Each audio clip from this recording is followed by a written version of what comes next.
All right, let's get started. Good morning or good afternoon, and welcome to today's discussion, Impact Investing in the Creative Economy. I'm Amy Bennett, Chief Marketing Officer at Impact Assets and one of your facilitators for today's event. Thanks for being here. We're grateful for your interest. Today, we will hear from creative economy advocates, impact investors, and entrepreneurs for a timely discussion on the creative economy. We will explore, learn, and be inspired while learning about new ways to think and activate as impact investors and philanthropists. We want to hear from you today. Please take a moment to identify the Q&A icon at the bottom of the screen. This allows you to submit your questions throughout the webinar. And we will have a 15-minute Q&A at the end of the discussion. So be sure to submit your questions throughout the webinar using this Q&A function. Today's webinar is being recorded. We'll be sending an email to you in the next day or two with a link to this recording. Also, please note that we've just added a couple of related resources to the chat.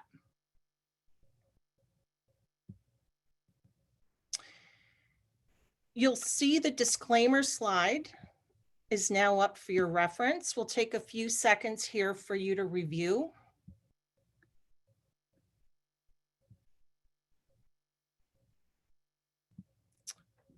And without further delay, I'd like to introduce my colleague and our moderator, Deb Parsons. Deb is Managing Director of Business Development at Impact Assets, working with investors, donors, and foundations to create positive social and environmental change. She's passionate about bringing together diverse stakeholders for a common good, which is exactly what she'll be doing here today. Deb describes herself as a connector, a cross-pollinator between capital and impact, a Midwesterner in California, a parent, an over 40 beginner skateboarder. And at this time, I'll hand the baton over to you, Deb. All right, thank you, Amy, and thank you everyone for being here. We have quite a large group, and we're really excited about our conversation today. Well, we're going to learn about the creative economy and why it's so important as an impact investing opportunity, and why it often goes unrecognized by impact investors. We'll hear from two wonderful creative entrepreneurs who exemplify this sector, and an impact investor who is passionate about this space. We're also going to learn how to invest in it using philanthropic capital. And as Amy said, at the end, there will be time for Q&A, and you will get a recording. And we hope by the end, you are going to walk away with new tools, inspiration, and be fired up about this tremendous type of investing. So I'm excited to introduce our panelists today. And I hope that they turn on their screens now. First, we have Mary Stuart Masterson, founder and president of Stockade Works and Upriver Studios.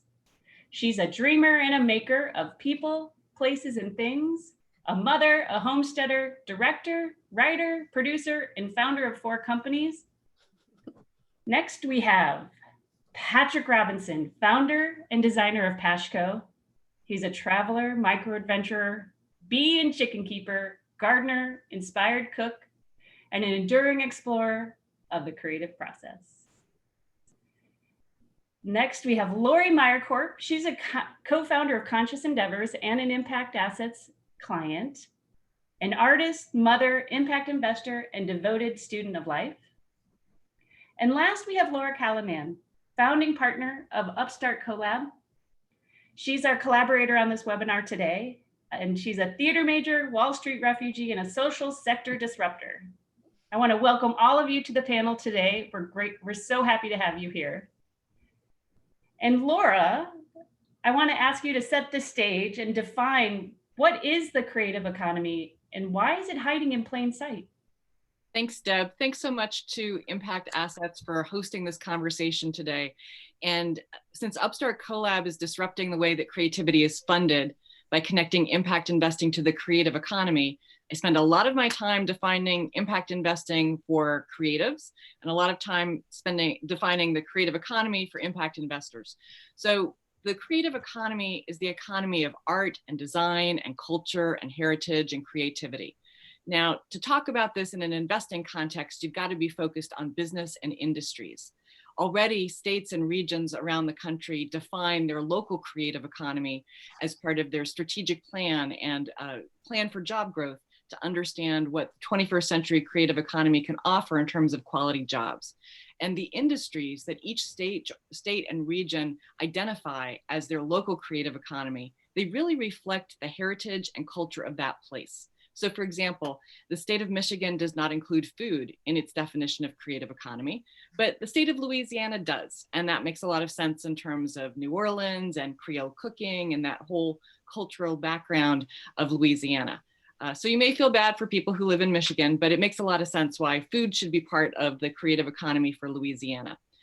What Upstart's done is we've looked across the entire country at all of these local definitions of creative economy, and we've combined all of those creative industries, coming up with 145 creative industries.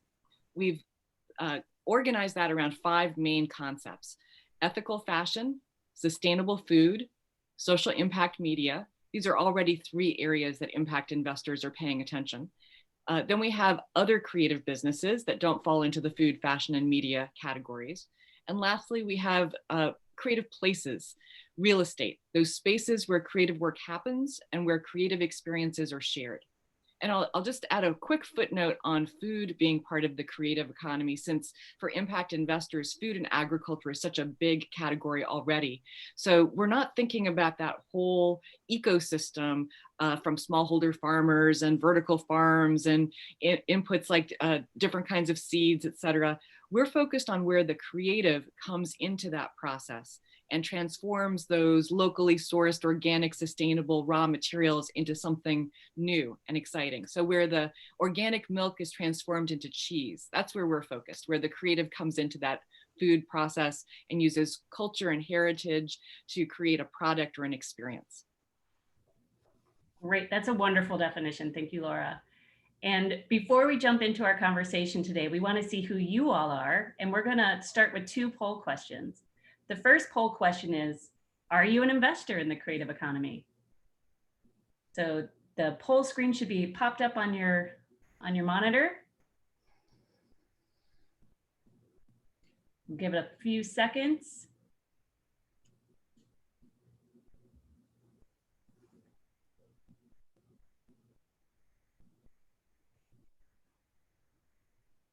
All right. I'm waiting for the results. This is very nerve-wracking. All right. So 44% of you already identify as an investor. That's wonderful news. 47 no. So hopefully we will change your mind at the end of this webinar. And 9% of you don't know. Well, that's encouraging. It really is. And the second poll question we want to ask is, what's your relationship to the arts? Are you an artist, designer, creative, an art collector, a cultural worker, an investor, or the all-inclusive other?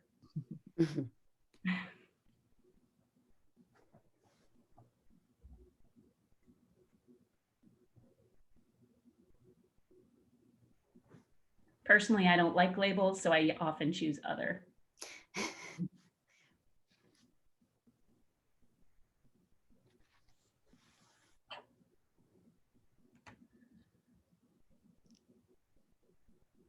All right, a lot of you are other. Wonderful. All right, panelists, this is who's in the audience today. So let's make sure that we address some of their identity. And we're gonna jump right into our conversation today. And I wanted to pick back up with Laura. You had started the Upstart Collab member community, and I wanted to unpack that a little bit more about why you started it and how it illustrates investor demand in this space. Yes, the Upstart member community is something that we announced about a year ago, last June. And part of our work at Upstart is to connect the source of capital to the use of capital. So to connect impact investors who care about art, design, culture with entrepreneurs and others who work in the creative economy and need that capital to scale and sustain their business ideas. Think of it as other communities that impact investors are familiar with, like Tonic or Creo. And we thought that it would make a big difference to jumpstart action in the creative economy by bringing together like-minded investors, helping them connect with entrepreneurs who are raising capital, with fund managers who are prioritizing the creative economy, and help them to meet one another, to be able to share due diligence and to co-invest. So currently, the Upstart member community is comprised by 5 families, 4 foundations, 2 endowed arts organizations. Together, they represent $1 billion of investment capacity, so that's pretty meaningful. And to date, they have closed or committed $6 million of their impact capital to opportunities that Upstart's brought to them in the creative economy in just this past year plus. What Upstart does is we source and we screen opportunities. We connect members with the types of opportunities that they're most interested in terms of the financial risk return that they're looking for, the impact that they want to drive, the part of the creative economy that matters the most to them. So we connect investors to those opportunities that matter the most to them individually, and then we can support them with the due diligence and that entire process.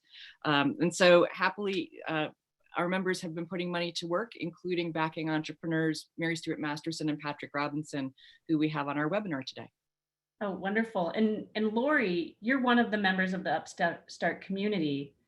Can you share, I guess, a little bit about your background and why it is that you're an impact investor? Sure. Yes, I'm one of the members, and it was probably about 6 years ago that I started my impact investing journey. And at the time, I had Jed Emerson Consulting helping me understand the space and connect me with people that could be helpful. And being an artist myself, I kind of jokingly threw out there, hey, I want to invest in the arts, thinking, he wouldn't have much to share. And he came back with Laura, and that was about 5 years ago now. And it is exactly what I needed to find, as Laura said, those projects that are interesting to me and help me put my money to work in a space that I'm super passionate about. And can you share some examples of the investments you've made? Sure. Well, the first one that I did with Laura was the art space investment through Calvert. And that was creating housing for artists and their families. And in many cases, they were revitalizing old buildings as well. And so that really resonated with me when I moved to the island of Kauai 6 years ago. And one of the first things that I noticed was that it attracted artists and creative types, but there was absolutely no housing for people to live, and studio space to do their work. And so that one immediately caught my attention. And then additionally, Upriver Studios, 3 years ago, we went up to tour and get a sense of what Mary Stuart was up to. And it's been an awesome process, following her journey and then ultimately investing in Upriver as well. This is a great segue. Why don't we bring it over to Mary Stuart? And many of us will know you as an actor, but you're a 4-time entrepreneur as well. And can you share how you came to that identity and what's going on at Upriver? And I do also want to share, we do have some pictures of the studio too that we can show. Oh yeah, great. Well, thank you for including me in this creative economy impact investment turkey talk today. And I guess it was in 2014, I had recently moved to the Hudson Valley full-time with my 4 kids who were under 4 years old. And at that time I looked around, and I believed that the entertainment industry would come to the Hudson Valley if we got the ecosystem right. And that meant removing legislative barriers, investing in the human capital through DEIA workforce training, investing in the facilities needed for larger television productions to consider basing their shows up in the Hudson Valley. And 7 years later, the tax incentive in the Hudson Valley is over 10% more than that in New York City. Stockade Works, we founded, is a nonprofit that has trained close to 200 diverse local residents and referred them to over 300 jobs on film and television productions in the region. And we raised impact capital, thanks to Laura and folks like Lorrie Meyercord to upfit and manage 101,000 square feet of light manufacturing space to create a woman-owned, led, sustainable film and TV production facility, which as of last month is 100% occupied by the first ever major scale hit TV series that I'm not allowed to talk about yet, which is really irritating, to base its production on location in the Hudson Valley entirely. So in other words, we were cash poor, but we built the market, and now it's just time to double down on our sustainability goals and expand our footprint. So I guess I got into it because it was an opportunity that I couldn't pass up. I wanted to bring this opportunity to the Hudson Valley because I love it. And I wanted my kids to grow up here, and I wanted to bring opportunity to a place that was pretty distressed economically. Yeah. Yeah. And the relationship between Stockade Works and Upriver, can you make that connection for us? Yeah. So at first, the notion was let's make a B Corp and have everything under one roof, a place where we can scale the facilities, we can train local workers, we can bring talent together who already lives up here, people like myself and producers, writers, directors, all under one roof. And quickly we realized we needed to start with a nonprofit entity simply to focus on training people and bringing them into a connection to the industry, providing them access and also training. So we started with that, and that's when I met Lorrie. We were doing our pilot boot camp. It's called a crew boot camp. It's our signature program with Stockade Works, where we bring in a lot of trainees and train them in all disciplines, expose them to union top professional instructors. And then once they are graduated, the real difference that Stockade Works, I think, provides versus a lot of other training programs is ongoing mentorship, like for life, and access to job opportunities. So since our business is sort of a gig economy, Stockade Works really tries to provide not just the initial training, but the ongoing connection to new opportunities and career pathways and growth opportunities for people's careers. So that's Stockade Works. And then we knew that we needed to create facilities on the scale of what you're seeing right now. And there wasn't really anything like it in the Hudson Valley that was a real state-of-the-art space, the kind of spaces I've worked in my whole life on larger productions, where you have to get the sound attenuation right, and you have to get the air handling right, and you have to have the right power distribution, and we're doing it solar. And so we knew we needed these things, and that they didn't exist, and we knew we needed more than philanthropic donations. We needed impact capital to make it happen. And so we hitched our wagons to Laura Callanan and went on a learning tour, and were managed to raise equity sufficient to get started. The fact is that the nonprofit runs on grants, and the for-profit that was started up with equity, it didn't yet, since we hadn't been operating yet, we weren't able to get a big commercial loan. We needed to go and get a foundation loan in order to fit up the spaces for our first client, because suddenly they wanted everything. And so we went and did that. And we have a $2.5 million, 5% loan for a 10-year term. And the opportunity that we're presenting today to this community is a little different than your typical angel investor or your equity investor. We're looking to replace that debt with lower interest debt so that we can go from 5% to 1.88%. And by doing so, reduce our interest payments by $1 million. And with that $1 million, fulfill our mission to deliver a climate forward HVAC system and EV charging stations. That's our next phase of upfit. So, but the relationship from Stockade Works to Upriver is that Upriver is now this big job creator, really, because it attracts productions to the region that hire hundreds of people and retain them for years, because once you're on a television show, you're on it for at least a year, usually 3-5 years. And this changes entire economy. So that was the whole purpose behind the project, was to create a new engine with a media ecosystem for the Hudson Valley. And we started with training, and then we moved to facilities. And then I personally also have a production company, and I'm developing material to be shot locally.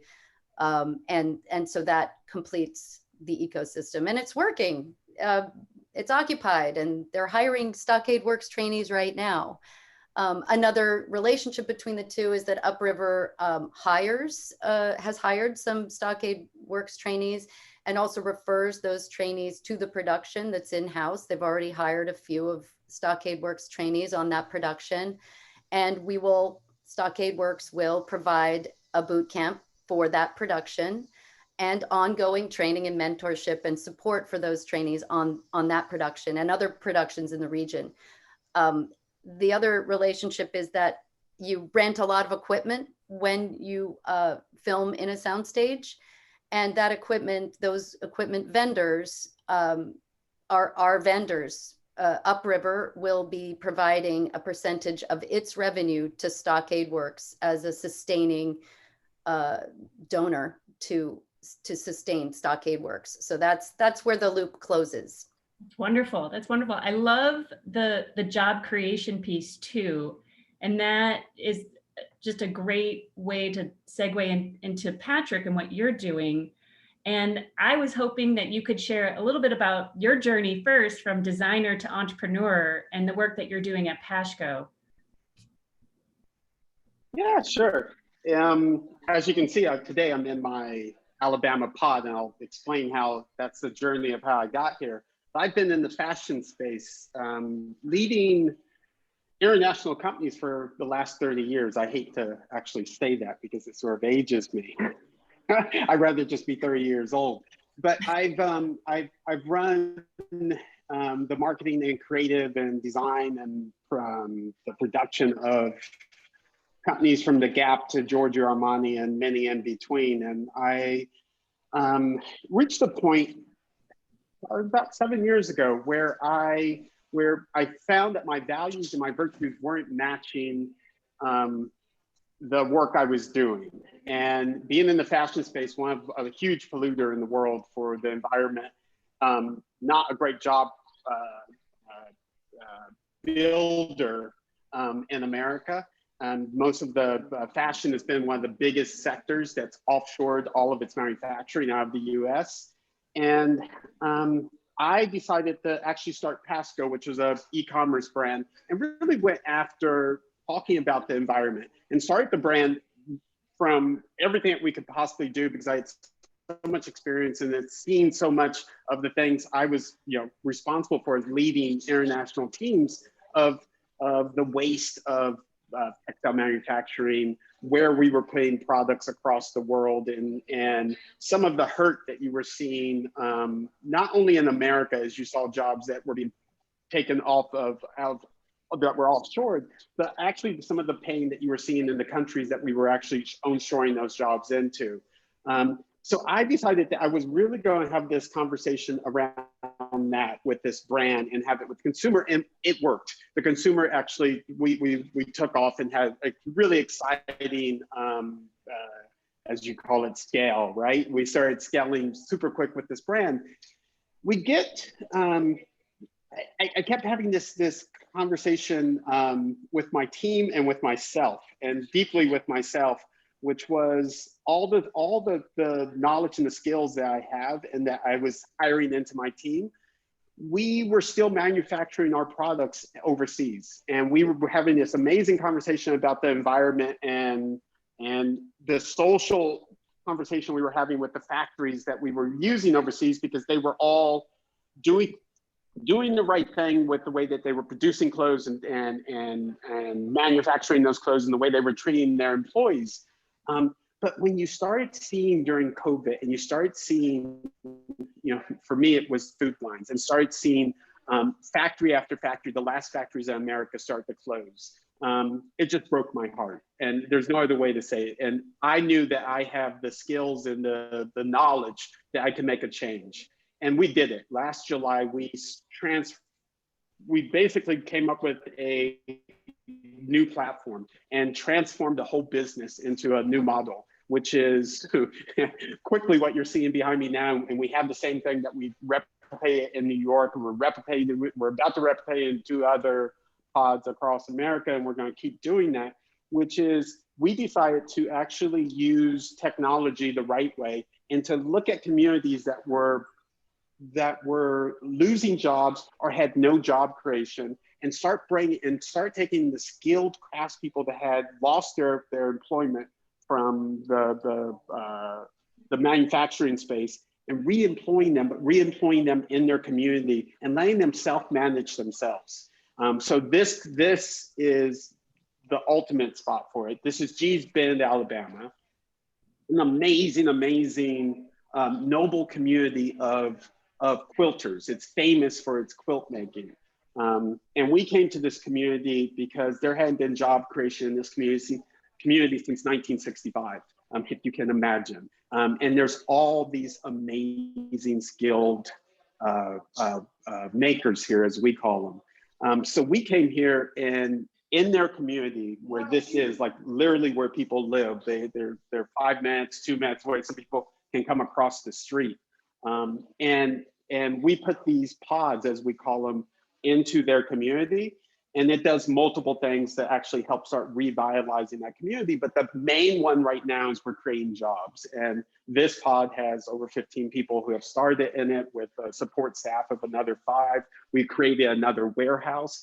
And now we're connecting this with the consumer. So we're actually having this conversation with makers that is different than anything that's ever happened before. Because usually with a marketplace, the conversations with the company and the consumer, we've actually brought the maker into that conversation. And now the consumer's having that conversation with the maker.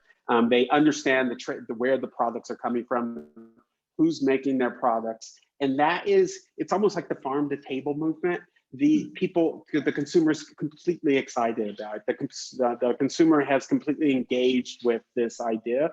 And we're just bringing in AI technology and all sorts of technology to actually make it so that the consumer can find the products that they need through all the different pods that are all creating different products, and really have a personalized interaction with the maker. So it's where we believe it's going to transform the way brands, because what our next step is to bring on emerging brands onto this platform, because they all aren't winning in the e-commerce space for multiple reasons. And we know that we can help solve those with our knowledge of how e-commerce can run, and my knowledge of how you can actually build a brand, but more importantly, how they can manufacture in these sort of facilities that we're building across the US, and get really close to their consumer, and just have a wonderful footprint and a wonderful social message. Yeah. It's a long explanation. No, that was great. We were going to bring up some photos too of your facilities. And while we're doing that, you just touched upon something that's so important. As you're bringing on new brands and new makers, a lot of times these are entrepreneurs that have often been, overlooked when it comes to capital. And I think, a lot of folks come to this and they say, I want to invest more in women, or I want to invest more in Black, Latinx entrepreneurs. And this is one way that is happening. And Laura, could you share with us how the creative economy is creating a more of a bridge to getting funding to more entrepreneurs like this? This is something we started to notice 3 or 4 years ago when we did a research report called Hiding in Plain Sight. And we looked at more than 100 sustainable and impact funds that have been investing in the creative economy. Very few of them purposefully intentionally trying to invest in the creative economy. Many of them were trying to focus on community revitalization, or they were focused on environmental issues. And a lot of them were focused on supporting BIPOC and women entrepreneurs. And we realized that while the fund's strategy was to support these entrepreneurs who, as you said, often overlooked and underappreciated, what we noticed is when you look beyond the entrepreneur at the companies they're starting, frequently these are companies in the creative economy. And the thesis that we've developed is that the creative economy rewards the merit and the originality of these entrepreneurs.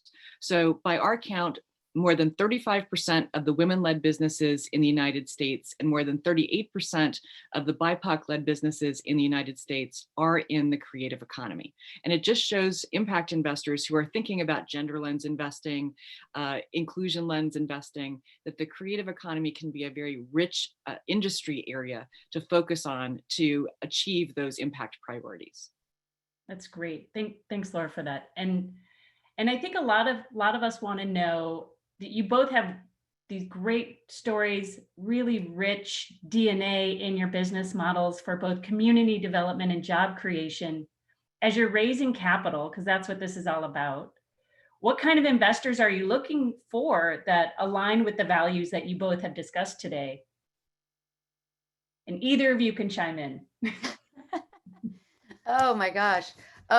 Passionate ones. I think our investors are people who understand that it's a lot harder for women-owned businesses to get a leg up and get started, and who care a lot about the environment, because our facilities have taken the climate pledge and will be 100% renewable powered, clean renewable energy by 2030, and are already well on our way.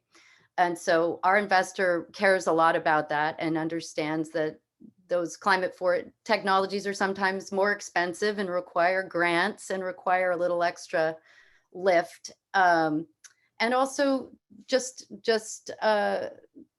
like we were just saying, cares a lot about jobs and the local economies. I think what is happening in the Hudson Valley is there's a huge influx of people from post-COVID, de-urbanizing themselves, and so there's sometimes concerns about displacement. And between Stockade Works and Upriver, the entire focus is creating real, meaningful, quality jobs for local people in an ongoing way. So our investors really care about supporting job creation, attraction, workforce development, and environmental sustainability. That's a lot of check boxes. That's a yeah. lot.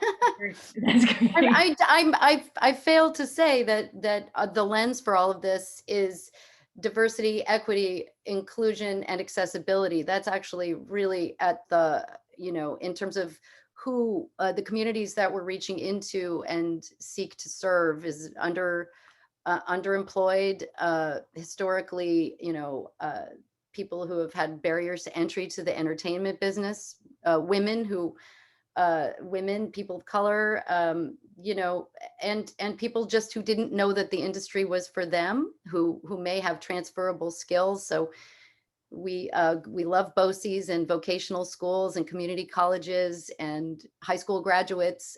It's a career in film and television crew is really something anyone can do who is a good worker and is really eager to learn. You don't need a college degree. That's great. And Patrick, what are you looking for? It's two things, right? We're building a very strong business model. And so we look for actually two things side by side. People who really see the financials that we're running. So we do believe in having a very strong investor who understands looking at the revenue numbers and deciding that they really want to invest in a company that's going to show strong returns for them. At the same time, though, they have, and our investors do, that we have on board now, and the ones we're looking for, also believe as strongly in a socially sustainable impact return. And those numbers we measure, right? We measure how many people we're paying back to work. We measure how they can function, how much we can pay them. We're actually paying way above in Alabama and in New York City and in other pods that we're creating really strong livable wages, because that's important. And an investor, and when we meet with an institution that talks first about, well, you could reduce those wages and drop more money to the bottom line, they're not seeing both of those run the way we want to see them run. We're running a very strong business. We believe in that this business, the more profitable and the better it's run, the more we actually can keep replicating this model and building more and more and bringing more and more brands on and changing the conversation in America, while for all those brands having a strong return. But you have to look at the impact at the same time. Absolutely. I concur, because otherwise both of us would be running nonprofits, and the whole point is to give people wealth building opportunities in the sector that they're trained into, upward mobility, and some ownership and some pride of place and the work that people are doing, as opposed to being left out of that story. So I applaud you. I think you're doing beautiful work. Wonderful. And I want the same right back at you.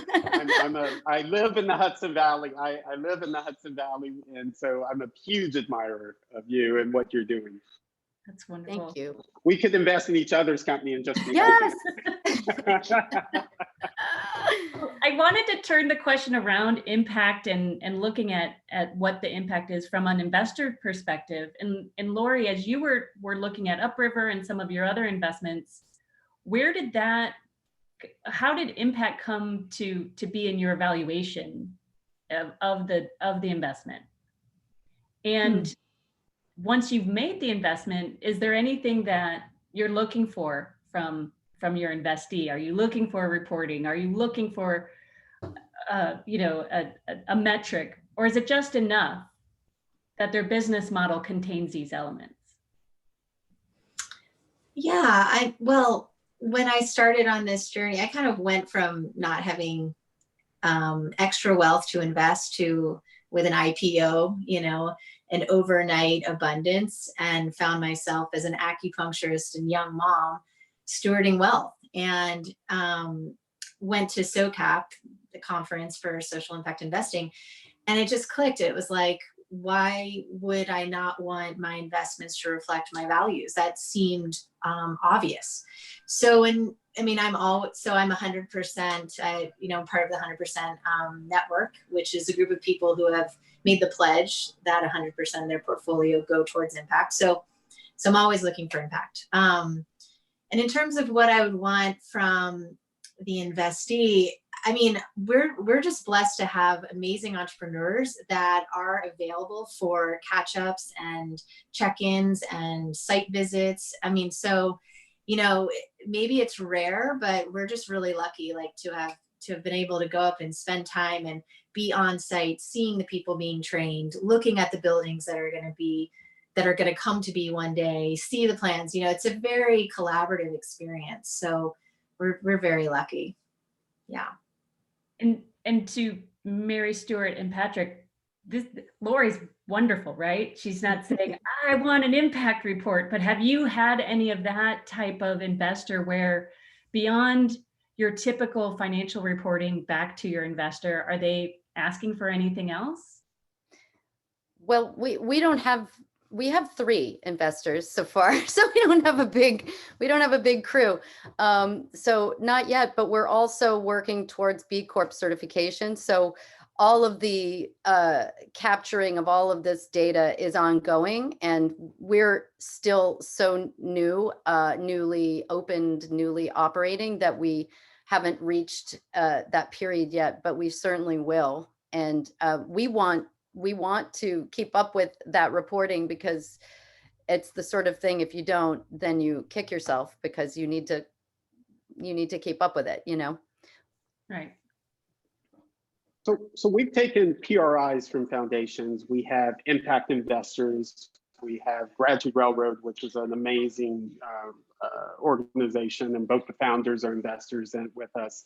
And And not only that, and I'm getting to do we do it, we also are starting to post those numbers for our customers and our impact to customers, because we believe that we want, well, the entire company, my entire organization believes that we're a beacon company.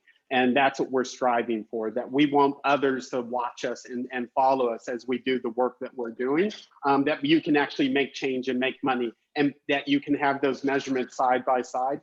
So we're putting all that out constantly, and we're also asked for it from impact investors, because they like to show it off to others and say some of the things that we're doing, from job creation to the environmental steps that we take, to the sources of fabrics that we use, and all the way to even the technology, and how technology helps us to use the way we use technology, and the way we're even building new technology consistently to actually reduce some of the pain points that you see that technology has caused, especially with when you bring on the gig economy into your workforce, and how we're actually changing that model and doing a much better job of how we onboard people and bring people and take them along on the journey and build wealth for them.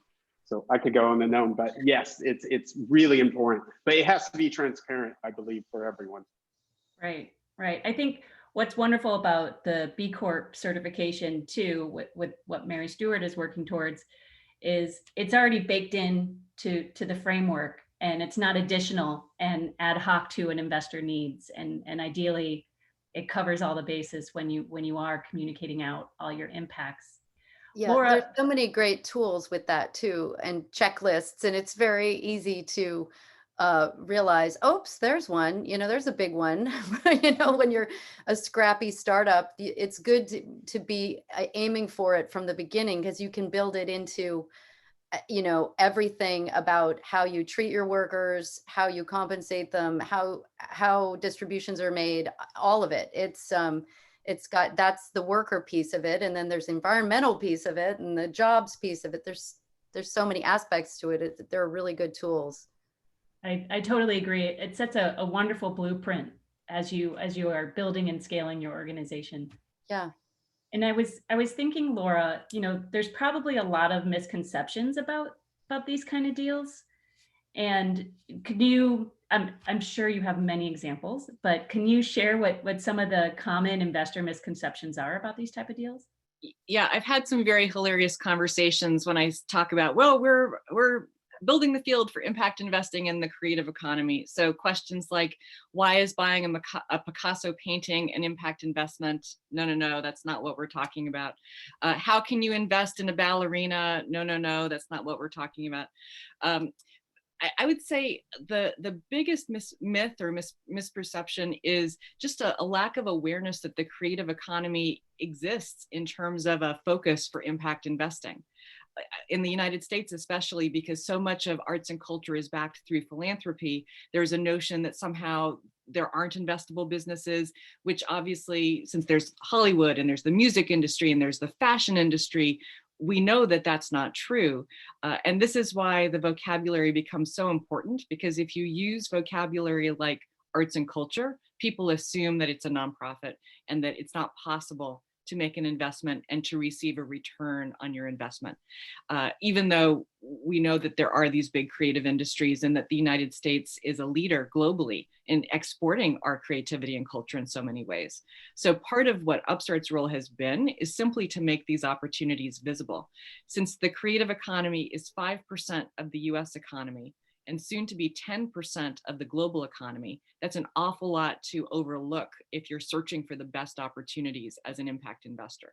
The other thing that I would say is maybe not a misperception, but a little bit of a barrier for some of the impact investors that we talk to, is that they have not yet built their familiarity with creative industries. So when they see an opportunity that's interesting, if they don't know about the fashion industry, if they don't know about the film and TV industry, if they don't know about the video game industry, they might hesitate a little bit because they're not sure what to be looking for in the due diligence process. So it's really more a matter of lack of familiarity, but that's obviously something that can be addressed over time. I mean, we didn't know, as impact investors, we didn't know about vertical farms, we didn't know about fake meat. We didn't know about all of these things up until we were motivated to learn about them because we saw an opportunity to drive impact and drive financial return. Obviously, because there are for-profit industries around film and TV, around fashion, people do know about them. They're the equity analysts who are looking at the public companies. They're the conventional private equity funds who are investing in these industries. It just, impact investors need to catch up a little bit and really be able to fully embrace the opportunity that the creative economy represents. Yeah, and I think, you know, because we are talking about impact investors today, one of your first examples that we talked about was the investment with LISC. Mm-hmm. And can you share with us the different type of investors who came to the table to Sure. do that deal? Because I think it's going to showcase there are so many different ways to be an impact investor, and it's not just your angel investor, and it's not just your philanthropist. It's all these stakeholders coming together. Absolutely. So in 2018 and 19, Upstart Collab partnered with LISC in their New York City office, and we conceived and launched, raised capital and deployed the capital for something called the LISC New York City Inclusive Creative Economy Fund. And I have to give a hat tip to Sam Marks, who was leading the LISC New York City office at that time. This would not have been possible without Sam as an amazing partner. A lifelong New Yorker, son of an artist, grew up loving art and culture is part of the fabric of what is New York City. And he understood that New York City should continue to be a place where creative work is produced, not simply consumed. And so the notion behind the LISC New York City Inclusive Creative Economy Fund was to finance affordable workspace in the creative economy in New York, allow jobs in the creative economy to happen in New York. And it was also proof of concept, frankly, to LISC leadership that while the creative businesses, creative places have always been part of comprehensive community development, LISC had never noticed how much they had been doing in this sector before. And so as one of the great things that came out of the LISC New York City Fund, in addition to raising more than $6 million from almost 36 investors, is that the creative economy is now one of the 5 priorities that's being financed by the $150 million LISC impact note that was launched last year. But to your question about who invested in the LISC New York City Inclusive Creative Economy Fund, well, Lorrie Meyercord, out of her ImpactAssets DAF, made an investment. So that's one person. There were a few other DAF investors, including clients from ImpactAssets. There were private foundations, New York City-based private foundations that funded in the arts and saw this as a great opportunity to put some program-related investment dollars to work. Creative Capital, which is one of the folks in our Upstart member community today. Creative Capital is a phenomenal nonprofit organization that is a re-grantor, providing direct project grants to artists from around the country. And they focus on artists that have a very deep social commitment and community commitment, and that is represented in the arts projects that are financed through these fellowships. So Creative Capital is an accredited investor, just barely, and with their small endowment, they realized that as an organization headquartered in New York City, that financing, buying notes in the LISC New York City Inclusive Creative Economy Fund and financing affordable workspace for artists in New York was very mission relevant, in the same way Lorrie was describing how difficult it can be sometimes to find affordable studio space and workspace as an artist. So Creative Capital understood that that was true for them as well. There are a number of folks who invested in the LISC in the New York City Inclusive Creative Economy Fund who are artists themselves, and some of the real leaders, the mothers and fathers of impact investing, Catherine Fulton, Gary Haddam, folks who've been crucial to impact investing and community development growing in the way it has over the last 10, 15 years, they invested personally, which meant a lot to me, I've got to say, as folks who've been heroes of mine along this professional journey for quite a while. So it was a nice representation, and it proved that if you build it, they will come. If you create the investment vehicle that makes it easy for art lovers, artists, foundations that fund in the arts, and endowed arts organizations to invest in the creative economy for impact and financial return, they will do it. Yep, I totally agree with that. And I wanted to just share for those of you in the audience, how you could invest with philanthropic capital, because I think, all of these opportunities, you can use your angel dollars, but what is philanthropic capital and where does that come into play in all of this? And essentially just a quick definition. Philanthropic capital is money that has been set aside for charitable purposes. You've received the tax benefit. Maybe you opened up a DAF. Maybe you have a private family foundation. Maybe you're at a community foundation with a donor advised fund. That money has been set aside for public good. And at Impact Assets, we allow you to take that money that's been set aside for public good, and you may grant it out, but while that money is waiting to be deployed in grants, there's so much more that it can do. And so we help facilitate the transaction into deals like Upriver and Paskho and a variety of these other examples that we have listed here.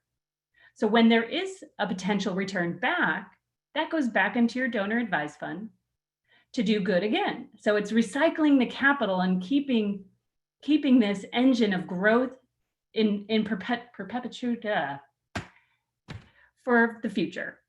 So this is definitely an option for folks who are in a donor advised fund, a family foundation, a community foundation. We can make this happen for you.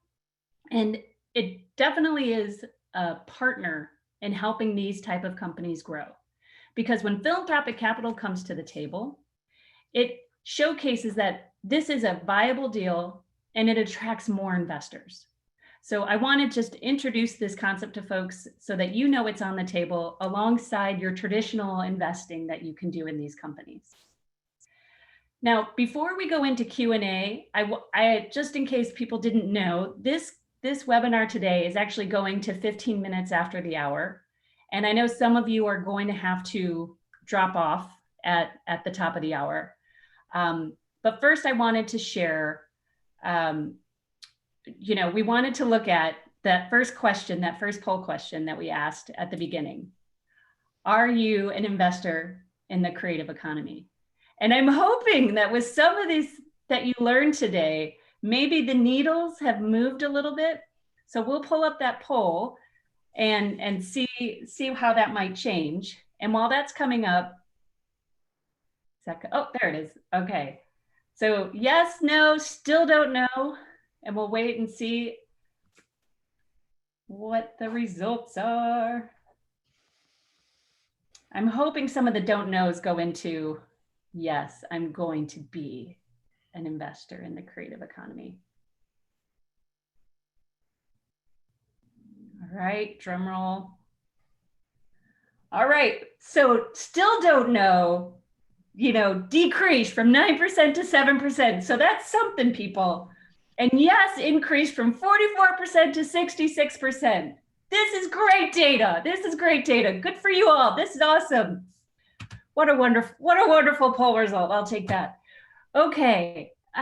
So I want to share for those of you who have to drop off, if you are interested in learning how to use your philanthropic capital, you can open up a donor advised fund with us at Impact Assets. That's my contact information. Or again, if you have a similar vehicle at another sponsor organization, at a community foundation, what have you, you can still contact us and we can help you facilitate that transaction. And if you want to learn more about the specific investment opportunities in Upriver and Paskho, please reach out to Lorrie Callanan because she will have all that detail for you. You also can learn how to become a member and support the amazing ecosystem work that she's doing at Upstart Collab. And if you haven't gone to her website, it is so chock full of resources that you will quickly become an expert on why this sector is so important. And so I want to encourage you to go there as well. And with that, I'd like to turn it over to Amy, who will then kick off our Q&A portion of this webinar. And before we kick that off, I do want to say thank you to our panelists in case we start losing everybody. So this has been wonderful, and I can't wait to hear the discussion that comes about. Thank you, Deb. Thank you so much. Thank you. Happy to be part of it. Thanks, Deb. And thank you all for the inspiring and insightful conversation. We're going to move to Q&A. We saw a number of questions coming in during our discussion. We had also seen questions being submitted at registration. And attendees of webinar, if you have questions still, please continue to put them in the Q&A icon in the menu bar at the bottom of your Zoom screen. All right, so I'm going to open it up with some high-level, broad questions, and then we'll hone in. Laura, Deb, and perhaps Lorrie, I think this is for you. From an investor perspective, big picture, can you share some examples of successes, and I think LISC is one of them, and challenges in expanding access to financing in the creative economy? I would say the challenge is just that it's a new topic, and it takes a while to prepare people, to familiarize people, to find the best way to connect the dots so that the capital moves from what impact investors are familiar with doing already and where they're already working to something that seems to them to be new. So, I mean, one way we've addressed this at Upstart is by helping people to see that the same impact priorities that they care about, quality jobs, supporting diverse entrepreneurs, supporting vibrant communities, being thoughtful about the environment, backing B corporations, that all of those things are doable and constitute the opportunity set within the creative economy. So hopefully that addresses the question. Yeah, and I would just build on that. I think that basic misconception of what the creative economy is, making that more evident to a broader base, to build on what you said. When we were organizing this conversation today and talking about it with people, the question is, yeah, how do you invest in a ballerina? And just the misconception of what this is all about. And so we're happy to help break that up. Great, thank you. There were a number of questions about impact measurement. This is an audience of impact investors after all. And we have addressed impact creation throughout this discussion, but let's just solidify a big picture answer. And the questions have ranged from how do you share your impact with investors to what processes are in place. And Laura, this could be a big picture lens for you. What processes are in place in the creative economy to measure against, and what other types of impact are you seeing in addition to jobs creation? Yeah, so from the beginning at Upstart, we made the choice that we wanted impact investors to understand the creative economy to be simply another part of the industrial landscape where they could be focusing their capital. And it didn't seem useful or relevant to develop a whole new set of impact measures around aesthetics or wonderment or beauty or things that people might associate with the concept of art and design. And so we immediately really doubled down, cooperated with folks in the community development finance field, which is why we did the partnership with LISC, to make sure that this was as practical and useful and relevant to day-to-day people as possible. Because in the United States, the arts have a bad rap as being very elitist and not important to everyday people. And we didn't think that was true. And we wanted to make sure that impact investors did not misunderstand the opportunity here. So we really have focused a lot on quality jobs. We focused a lot on economic opportunity and growing wealth for people who don't yet have access to wealth building. We focused a lot on what it means for a healthy community. We focused a lot on the environmental implications of these investments. And what Mary, Stuart, and Patrick are doing at their companies absolutely aligns with all of those things that I just listed. So it's jobs, it's who's running the company, who's building the wealth, how they're sharing it with the other leadership within the company, what it means for the community where they're based and what it means for the environment. And Patrick, you told us that you're talking from Gee's Bend today. Could you explain about how Paskho has brought the interweb to Boykin, Alabama, as sort of this ancillary benefit of you setting up a workers pod there, and is certainly a major benefit for this community in the Black Belt in Alabama? Yeah, for sure. It's fascinating. And it's one of the things, to jump onto a few topics real quick before I get there, it's one of the things that our investors actually love too, is that you talk about visiting somewhere and going somewhere and seeing it. Even for me, for my first visit here, I came to speak to the community during the worst of COVID and had a big outdoor lunch where the community could come. But when we were sending out the invite, I, of course, am all digital. So I was like, oh, just email email the community. We'll target them on Facebook. We'll do all sorts of wonderful things to get their attention. There's no internet here. They don't have cell service. You come here and you look at your phone and you have less than a bar and you can't make phone calls. The majority of the community doesn't have any internet access.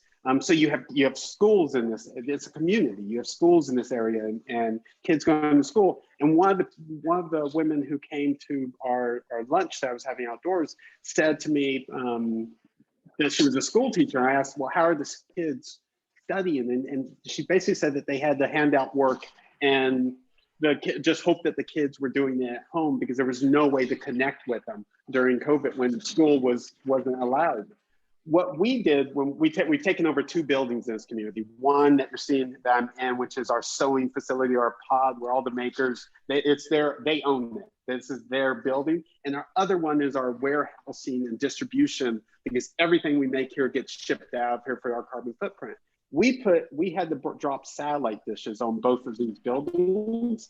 And then we put benches outside and places for people to sit. And we invited the whole community and opened up the internet, as good as that internet can be with satellite dishes, but the whole community can use it. And that is part of what you have to do as you enter communities. I'm sorry, I don't want to take up too much time, but that's what you basically have to do as you enter communities, is that you can't just come here and create jobs. You actually have to become a part of the community, and the community has to have trust in you. And we have been building step by step that trust in the community. And that was one way of seeing something that the community needed, something that we needed to run our business. And we found a way to combine those two.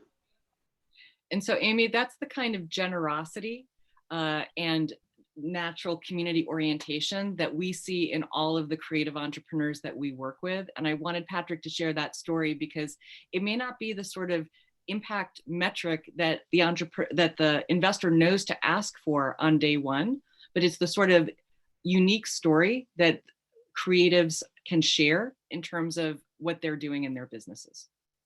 Thank you for that. All right, so many questions. Do you primarily see these investments, and I'm assuming we're talking about Paskho and Stockade, do you primarily see these investments using philanthropic capital that may be returned, or do you also see traditional or market rate investments into the creative economy? And Laura, I can see you weighing in on that too. Yeah, Lorrie, you and I were talking about this last week when we saw each other, that some of your investments, like from in the LISC, New York City Inclusive Creative Economy Fund, you made that investment from your DAF at ImpactAssets, but you've invested, and you've said this publicly, so I'll say it here, you've invested $4 million in the creative economy with Upstart's help over the last 5 years or so. And with the exception of the $100,000 in the LISC fund, the rest of it has all been non-philanthropic capital. So yes, you're probably in a better place to respond to this question, because I guess the answer is, briefly, it's yes, right? Yes, absolutely. I mean, they range in the return that I'm expecting. So in some cases, I understand, like with Art Space and the Calvert, that it has a 3% return, but we've got Upriver Studios on the other end with infinite possibilities, so you've got a whole range in there, but yeah, almost all except for the LISC investments have been out of my normal portfolio. Lorrie, you just answered the question that came up as an asset owner. How do you think about when to invest or make philanthropic contributions from a specific pool of capital like your donor advised fund? So I think you just addressed that. Deb, is there anything else you want to add to that? I think that there are examples that people do with both checkbooks, with their traditional angel investing checkbook and their philanthropic checkbook, to double down. And that's an opportunity that we've seen with some of our clients. And it's, if you have a certain strategy around your angel investing and you have a certain amount that you're going to invest, but you really like this deal and this entrepreneur and what they're doing, I would encourage you to look at your other assets, specifically your philanthropic assets, because that could help unlock more capital for you. So it can be both. There's also, in our case, debt recoverable grants that, you can make a company like Upriver Studios make a greater impact by having less of a debt load in terms of the interest. You can offer a lower interest rate and get your money back and get interest, but it's just not going to necessarily be, the 3x that our investors who have invested capital will be getting back. But you still know that you're going to get your money back in 10 years, Yep, that's a great example. That's a great example. And we see that with our clients who use their DEF in that way, for sure. The next one's for you, Mary Stuart. I'm a longtime resident of the Hudson Valley. While it's always been an issue, the huge influx of city people / creatives recently has made the cost of housing skyrocket. Lorrie mentioned early on the housing problem she saw in Hawaii. I'm wondering how that concern intersected with her investment decisions. Gig jobs may not be adequate when faced with this massive gentrification. What are you seeing? That's very much a concern that we have. And in fact, just for context, we have great relationships with the community. We live here. We're not carpetbaggers. We have deep relationships with local government, educational institutions, and business owners. And it's not just creatives who've come up here who are working up here. It's everybody. It's New York City. So yes, that puts tremendous pressure on the housing market. The housing market already had tremendous pressure on it for, more of a entry-level worker kind of housing, and so that's been an issue. But now inventory is definitely stressed, and there's a lot of talk about addressing that. I know I personally talked to the county leadership about how can I'm sort of in the thought space with people at the county level and all the different counties having these conversations, because it is a big part of bringing a new industry to town, right? Is where is everybody staying? But Stockade Works really is trying to make sure that local people do have access to these jobs, and these jobs are not strictly gigs in the sense of what the film economy has been in the past in the Hudson Valley, which is some indie movies that, typically are either low budget or very moderate budget, shorter schedule. And so it doesn't provide like a real living wage, really. It is a gig and it's fun, but it's not going to sustain you or your rent, right? So the whole idea behind focusing on TV, I'm an indie filmmaker myself, right? Why TV? Because TV is long-term and creates sustainability.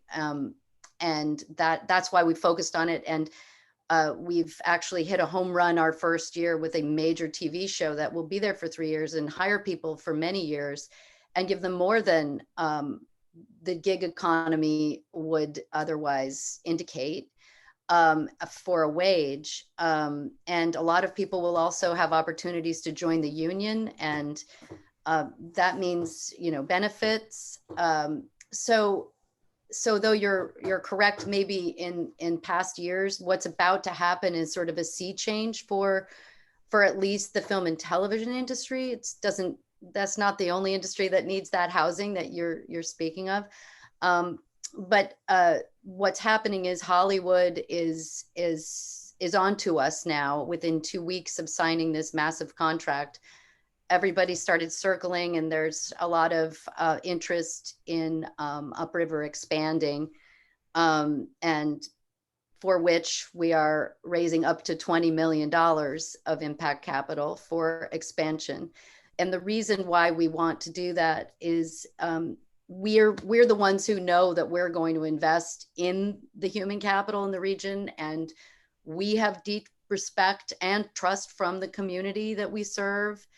And we want to ensure that Upriver and Stockade Works are the ones who have a stake in those opportunities to expand to meet that growing demand, because we want to protect the interests of the local workforce and the environment and the housing market and all of those things, and continue to have those conversations at that county and state level.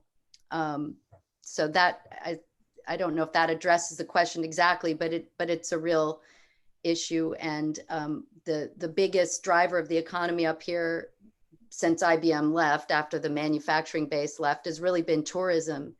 And so this is a really interesting area, housing, because it's always going to be what happens when when the city moves out of the city. Mm-hmm. Yeah. We've just got a few minutes left, so I'm going to ask one question that I'd like all of you to answer, if possible, in 2 sentences or less. This is a question that came in. What are the 1 or 2 things that impact investors can do to help support the creative economy? I think there's some evident answers there, but thought I'd put that out there. And also just want to mention to folks on this call, there were a number of questions about minimums and target returns and specifics about these investments that we are unable to answer on this call for compliance reasons, let's just say, but we will follow up with questions from those of you that we just couldn't answer at this time. So 1 or 2 things that you think folks on this call can do to support and expand the creative economy. Laura. So if you are an individual, invest in the creative economy. Ask your wealth advisor for those opportunities. Ask your DAF platform to direct you to opportunities to invest in the creative economy. If you are a trustee of a cultural institution with an endowment, start to think about how you can follow in the footsteps of foundations and universities and begin to put the $58 billion of endowment assets held by America's museums, libraries, performing arts centers, and art schools to work in alignment with values and mission. Excellent. Lorrie. I think Laura kind of nailed it, but the one thing I would say as an investor is one of the questions I would ask myself is, how else might I want to see a return aside from social and financial? And for me, it was being an artist. I would love to surround myself with artists and that inspire my own work. And so that, ask yourself, like, who are the type of people you want to surround yourself by? And that can lead to some interesting investments. Patrick. It's a great question, because I think we face it all the time. We're in the fashion business, right? We're transforming emerging fashion brands and allowing them to have a new platform that they can compete with larger institutions. But I think that word scares everyone. It doesn't matter what kind of investor you are. They all go running when they hear the word fashion. So I would say dive in a little bit deeper, understand the entrepreneur that you're investing in, and listen to their goals and where they're going. I'm here to walk you through the hard process of listening to the word fashion. It's not so scary. It's just a consumer product. So diving a little deeper. Deb? I would say two things. One is tell your friends. So if you have friends that care a lot about creativity and the art, tell them this exists and that they should jump on board. I think that part of the reason that there's not more capital out there is because it is hiding in plain sight, as you say, Laura. And I think that's, word of mouth is super, super important here. And the second thing I would say is understand all the resources that you have to bear to help support this sector. And I will tout that you can use philanthropic capital for that. Even if you're at another donor advised fund or community foundation, we can help make that bridge, and we'll happily do so. All right. Well, that's all we have for today. Thank you to our tremendous speakers and audience. I think there's a slide that's coming up with contact information. Reach out to Deb if you'd like to learn more about investing philanthropic capital into the creative economy. If you're interested in investing in Upriver Studios or Paskho, please, or donating to Stockade Works or Upstart Collab, please contact Laura Callanan. We'll be sending a recording of this webinar as well as all these contact details again in an email shortly. And thank you again for joining us. Stay healthy, stay active, and have a great rest of the day. Thank you again.